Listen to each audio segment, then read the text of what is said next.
আমরা এখন কেমন আছিস রে? ঘুরে যাচ্ছি। কি মুশকিল দেখুন বন্ধুরা, মানে কি বলবো, এই যে যারা প্রেম করে প্রেমিকেরা কত কিছু বলে, এই খাবো, ফুচকা খাবো, ওই খাবো, চাউমিন খাবো, রোল খাবো, কত কিছু খাবো। কিন্তু আমাদের কপালটা দেখুন, সিঙ্গেল হয়েই কাঁদতে কাঁদতে বলে গেলাম। একটা প্রেমিক পেলাম না, আশ্চর্যের ব্যাপার। একটা প্রেমিক জোগাড় করতে পারলাম না, পয়লা বৈশাখটা শুধু শুধু কেটে গেল আমাদের। তার জন্য আমি আছি, মনটা কষ্টে ভরে যায় আমার। কষ্ট, এত কষ্ট, রান্না পায় আমার। একা একা ঘুরতে হলো, একটা সাইকেলও পেলাম না, একটা বাইকও পেলাম না। কি আশ্চর্য, কোনো বায়না নেই, তবু এরকম পাওয়া যাবে না কাউকে, কেউ পাত্তাই দিচ্ছে না। আশ্চর্য, কি মুশকিল। ভাবলাম যে এরকম প্রেমিকা পাওয়া যায় আজকালকার দিনের মধ্যে, কোনো বায়না নেই,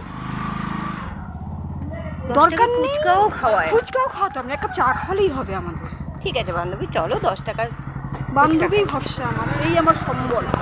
আর তো কাউকে পেলাম না, আমার এই বান্ধবী আমার সব।